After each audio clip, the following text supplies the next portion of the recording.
he has always existed, and he created the universe. I'm of the mind that if as you said a moment ago, if the universe is not to be defined as infinite, but there was something before that became what the universe is now, then why are we leaving these two time periods in separate brackets just because conditions change? That would necessitate a new order of rules deeper than the ones we're assuming in order to define these two time periods as separate. And if infinity exists, then what if we have an overlapping, simultaneous, cyclical aspect to deep cosmology? And I'm not really good on cosmological metrology, but let's say that the entirety of what's affected by the theory of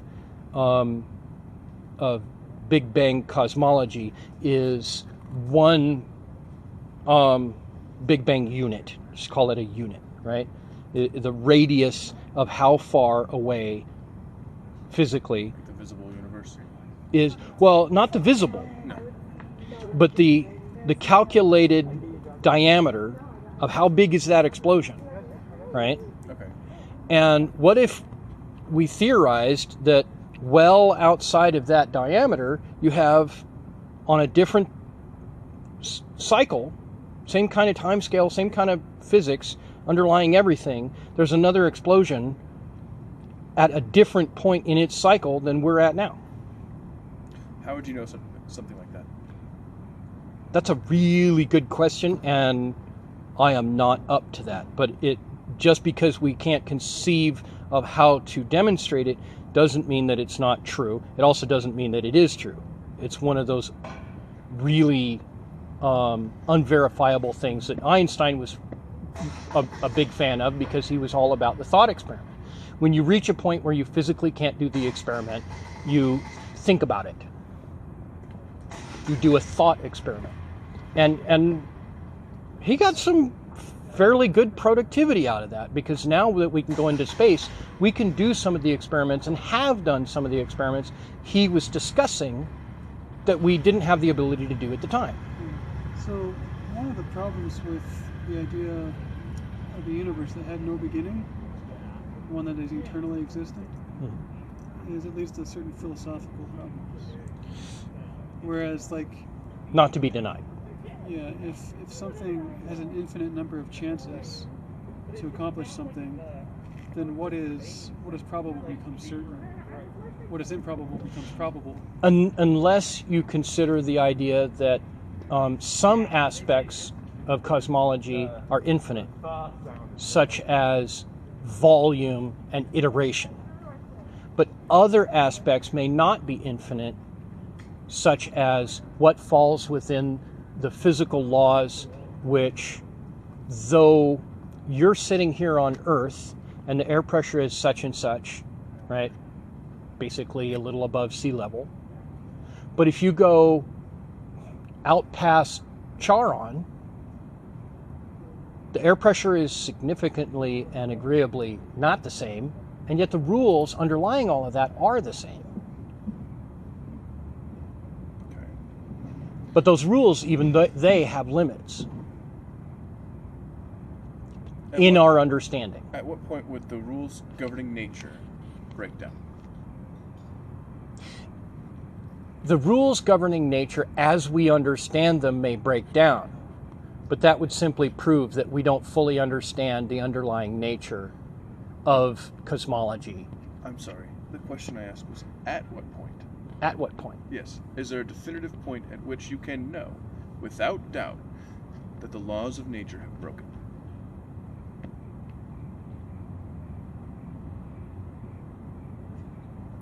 I think when we discover an instance that doesn't fit, and we have when you look at quantum mechanics and Newtonian style mechanical physics, there are, and I don't know this, but I have some level of trust in the intentions of physicists who have very regularly come out and said, these two mathematical models agree on a lot of stuff up to a point.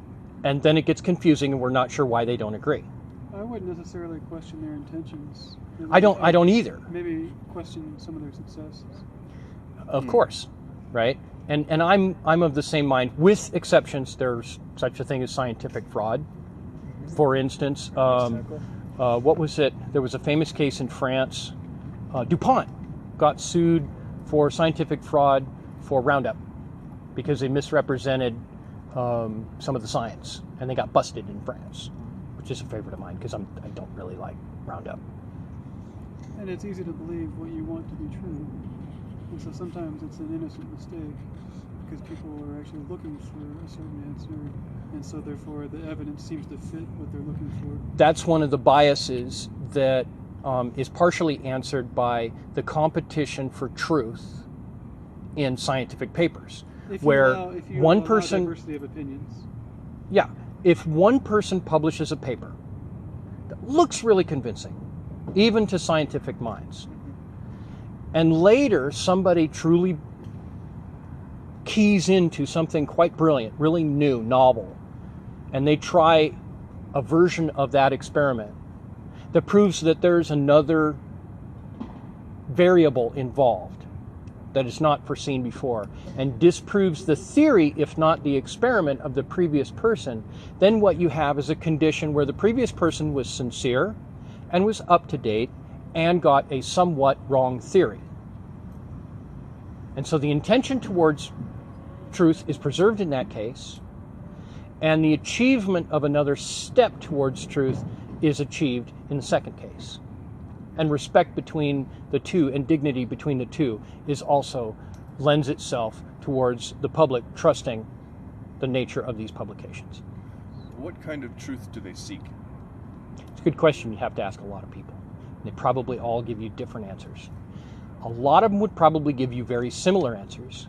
Some would give you very identical rubber stamped answers, which they probably read out of a book or got from some school or a social group.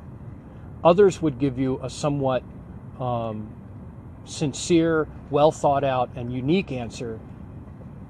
That's kind of my thoughts on it, and it's trailing off there in my brain somewhere. It's all right. The reason why sometimes the thoughts go into vapor. The reason why I'd ask that question is I believe there's two kinds of truth. One is the physical truth. This is concrete.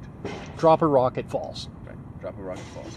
And then there's moral truth, how you should behave in this world where there exists concrete. I think there's a third truth if you define it that way. Interesting. And that's the field where those two truths overlap. For instance, a meme is defined as a thought. And part of the function of memes is that if I teach you something compelling enough that you don't change it that much and you pass it on to another person, then that meme survives whether I do or not. And yet, there's a whole lot of the physical world that's required for that meme transference to happen.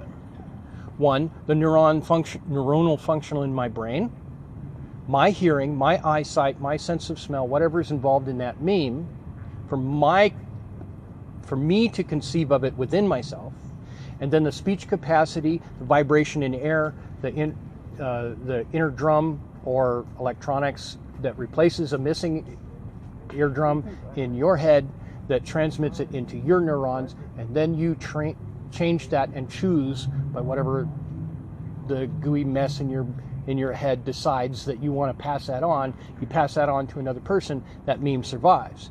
And so conceptual functions are intimately tied in a difficult way to understand with the physical world, because the true nature of those things are some of the hardest questions to answer for mankind. We're still trying to figure out how the brain works.